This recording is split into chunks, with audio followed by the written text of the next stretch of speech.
Halo sahabat Ramit, Radar Mitos. Sebelumnya, jangan lupa subscribe dan like-nya, dan bagikan ke teman-teman yang lain agar tahu channel ini.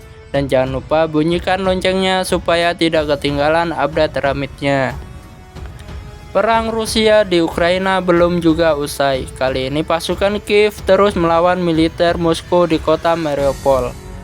Perlawanan masih terjadi, bahkan saat Presiden Zelensky mengatakan sekitar 120.000 orang masih terjebak di kota Mariupol.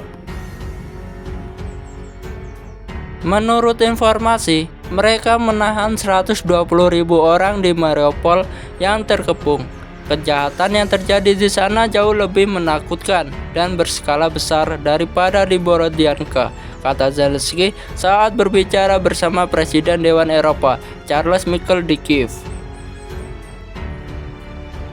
Seorang komandan Ukraina juga mengatakan situasi di pabrik baja kritis karena ratusan warga sipil berlindung di dalamnya.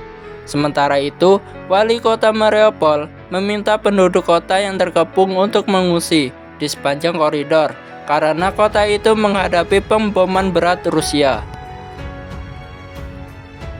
Tidak hanya fakta tersebut, berikut adalah berita utama terbaru dari perang Rusia-Ukraina. Perang Rusia dan Ukraina masih terus terjadi. Serangan tentara Kremlin berlangsung di negara tetangganya itu. Bagaimana fakta-fakta terbarunya? Berikut rangkumannya dari sejumlah sumber. 7 fakta terbaru perang Rusia dan Ukraina.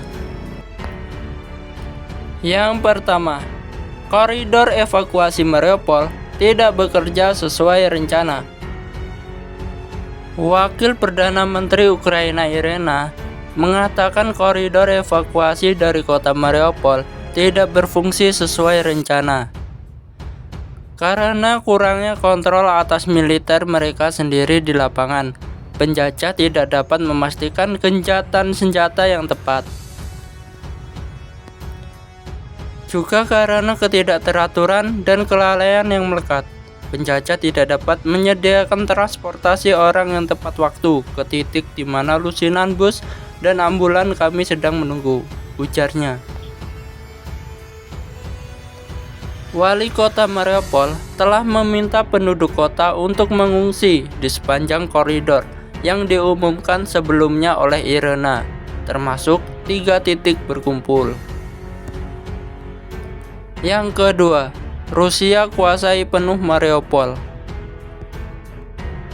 Rusia mengklaim sudah menguasai sepenuhnya Mariupol.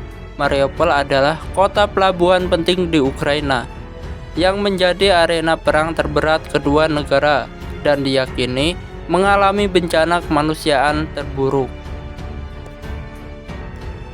Kremlin mengatakan telah menduduki pabrik baja setempat, area di mana pasukan Ukraina terpusat. Bila benar, ini menjadi kota besar pertama di Ukraina yang mampu diduduki Rusia pasca melancarkan serangan. Seluruh wilayah perkotaan Mariupol telah sepenuhnya dibersihkan. Sisa-sisa kelompok Ukraina saat ini sepenuhnya diblokade di wilayah pabrik metalurgi Azovstal, kata juru bicara utama Kementerian Pertahanan Rusia, yaitu Igor. Meski demikian, Perdana Menteri Ukraina Denys membantah hal itu.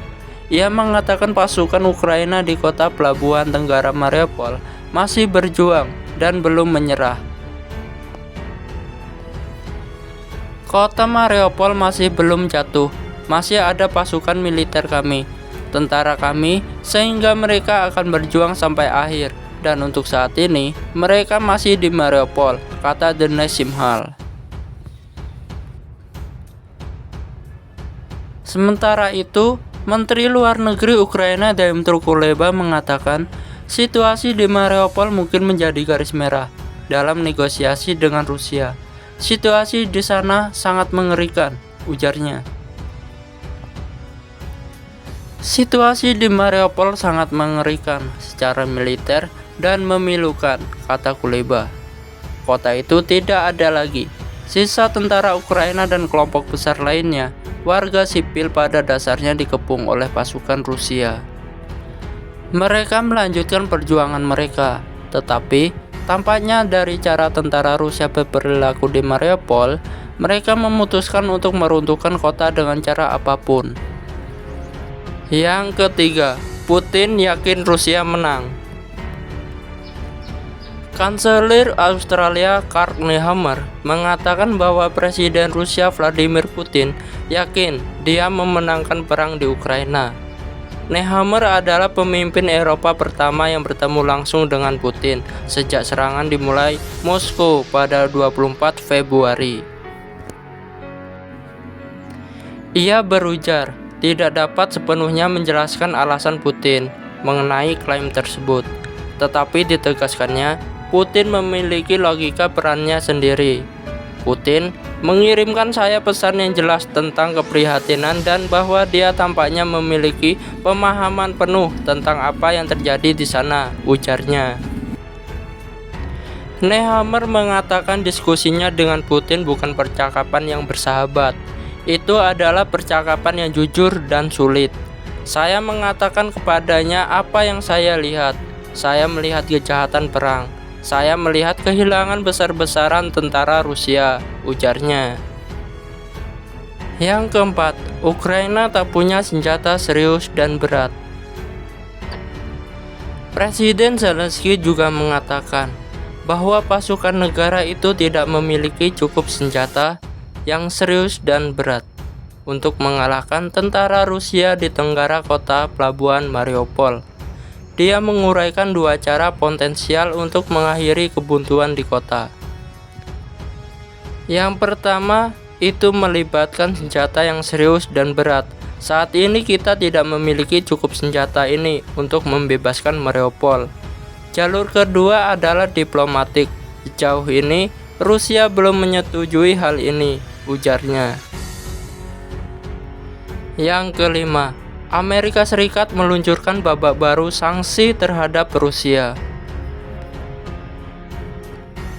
Amerika Serikat kembali meluncurkan babak sanksi terbaru terhadap Rusia atas serangannya terhadap Ukraina. Kali ini menargetkan bank komersial utama dan jaringan global lebih dari 40 individu dan entitas yang dipimpin oleh Amerika Serikat. Menuju oligarki Rusia, Konstantin Maloveyev, Departemen Keuangan Amerika Serikat mengatakan pihaknya juga menargetkan perusahaan yang beroperasi di industri pertambangan mata uang virtual Rusia. Yang keenam, Zelensky tegaskan Ukraina tak akan menyerah. Presiden Zelensky mengatakan Ukraina tidak akan menyerahkan wilayah di bagian timur negaranya untuk mengakhiri perang dengan Rusia. Rusia memang menarik mundur sebagian besar pasukannya di Ukraina bagian tengah sejak beberapa pekan lalu. Namun, tentara Kremlin makin keras menggempur Ukraina bagian timur, yakni Donbas, yang memang jadi pusat pemberontak pemerintah. Inilah mengapa sangat penting bagi kami untuk tidak membiarkan mereka, yaitu Rusia, kata Zelensky. Menyerahkan Donbas akan dapat mempengaruhi jalannya seluruh perang. Tegasnya lagi, seraya berujar Rusia mungkin akan berupaya lagi menyerang ibu kota Kiev.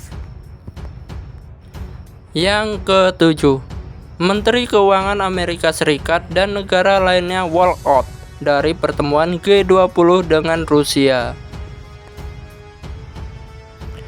Menteri Keuangan dari berbagai negara keluar dari sesi tertutup G20 di Washington ketika delegasi Rusia memulai sambutannya pada Rabu tanggal 20 April 2022 waktu setempat. Menteri Keuangan Amerika Serikat Janet Yellen ikut walk out seperti yang dilakukan Perdana Menteri Kanada Justin bersama dengan penjabat Eropa dan Barat lainnya yang berpartisipasi dalam pertemuan itu. Menurut sebuah sumber, menjelang pertemuan itu, para penjabat Amerika Serikat mengatakan Yellen tidak akan berpartisipasi dalam sesi-sesi tertentu dari pertemuan itu yang mencakup Rusia. Jadi, seperti itu sahabat Ramit. Sampai di sini dulu ya. Jangan lupa subscribe dan like-nya, dan bagikan ke teman-teman yang lain agar tahu channel ini. Dan jangan lupa bunyikan loncengnya supaya tidak ketinggalan update Ramitnya. Bye.